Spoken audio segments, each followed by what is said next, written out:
So I'm standing up here as one person, but representing many in this room and beyond. And as the final speaker, I have the honour, but also the responsibility of summing up what has been an inspiring Paediatric Days 2025. Over the past 2 days, we've heard from some inspiring, challenging, and deeply moving contributions. The bar's been set very high. And as I thought about how to close, one thing became very clear. This has been no ordinary conference. It's been a moment to connect, a moment to reflect, and a moment to exchange across roles, regions, and vastly different realities. And it's not just been about what's happened here in this room, but it's the months of ideas, collaboration, and commitment from so many who have made this possible. We heard in the first session that there can be no keener revelation of a society's soul than the way in which it treats its children. Nelson Mandela spoke these words to remind us that the measure of our humanity is the way in which we protect our most vulnerable. Mandela's words remain a test, and right now the world is failing that test. Momentum for child survival is not only decreasing, in some places it's going in reverse. 1 in 5 children now live in conflict zones. It's a staggering statistic. 1 in 5. It's a number that has doubled since the 1990s, and conflict now drives 80% of humanitarian needs. But these aren't just abstract numbers to us. We don't see conflict as distant observers. We treat these children, we hear their stories, we see their fear and their remarkable resilience. And once you've seen these things, you cannot unsee them, and you cannot remain silent. All of us here in this room knows what triage feels like. We know what it feels like to face overwhelming need with limited time, limited resources, and endless responsibility. Triage is where urgency meets humanity. It's where compassion has to meet clarity and the heart and head work together. It asks us to act decisively when every decision carries real weight.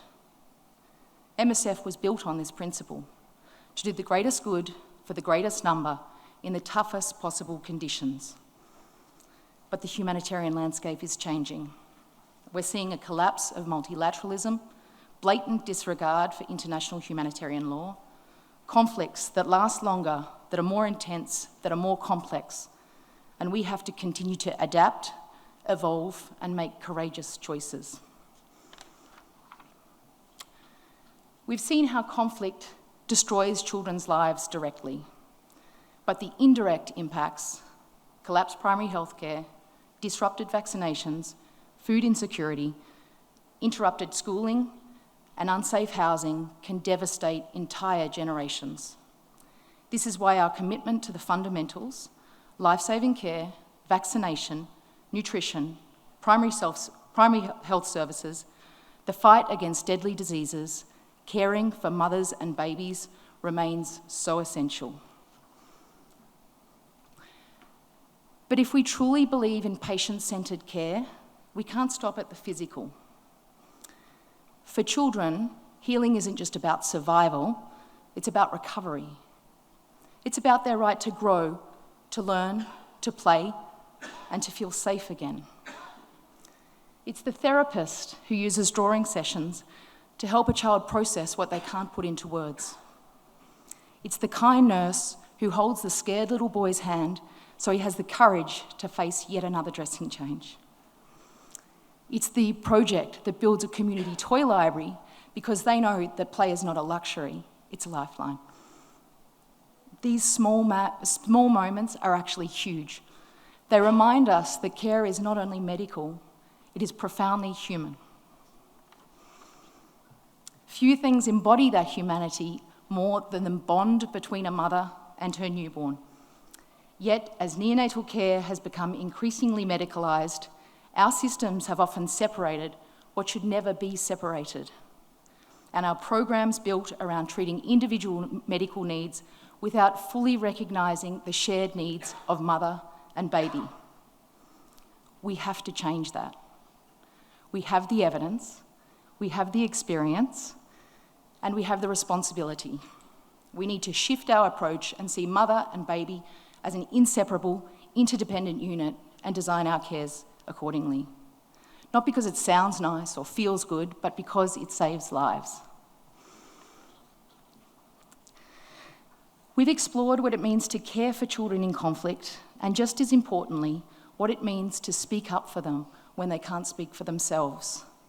Because yes, triage saves lives, but témoignage, the act of bearing witness, helps shape the world that those children grow into. For MSF, these two concepts, triage and témoignage, aren't opposites, they're part of the same promise. We treat and we speak, we heal and we bear witness. And it doesn't compromise our neutrality because silence has consequences. And because what we see, often no one else does. Témoignage means giving a voice to the voiceless. It means holding power to account and saying, this is what we've seen, this is what we know, and this cannot be ignored.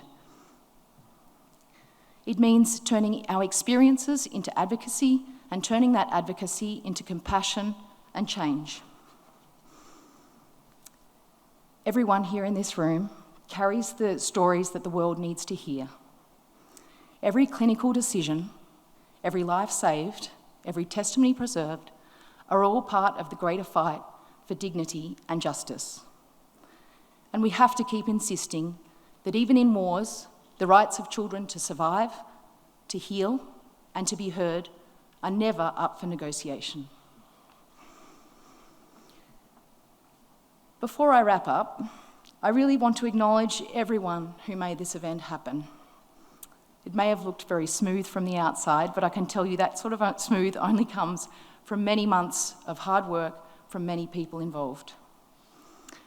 I have the privilege of representing and working alongside an incredibly talented and committed international group of paediatricians that are represented by the International Paediatric Platform.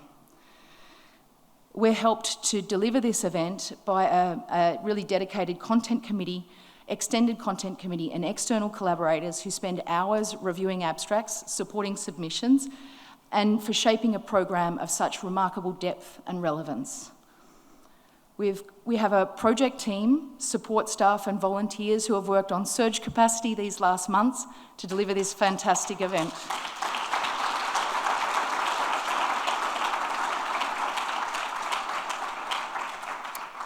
I'd also like to thank our steering committee for ensuring that this event aligns with MSF vision and principles. Our Amman office, Suhaib and team, and everyone in the Amman office for your generosity and support as hosts, we thank you. To all of those who have contributed to workshops and trainings over these past, it's actually a paediatric festival. There's 2 weeks of incredible events and trainings and workshops, which makes this such an enriching experience, but most importantly, allows the participation of our project staff, which is so essential.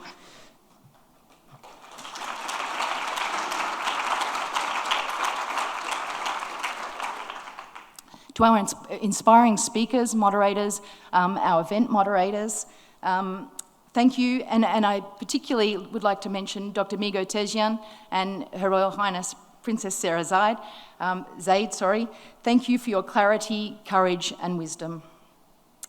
To our sponsors, MSF Spain and MSF Sweden, thank you for continuing to believe in the power of Paediatric Days. And of course, to all of you for showing up, sharing your work, your ideas, and your honesty. And finally, to our colleagues who couldn't be with us today, those who are out there right now in hospitals, clinics, and projects, doing the work that this event is all about. You are the heart of Paediatric Days.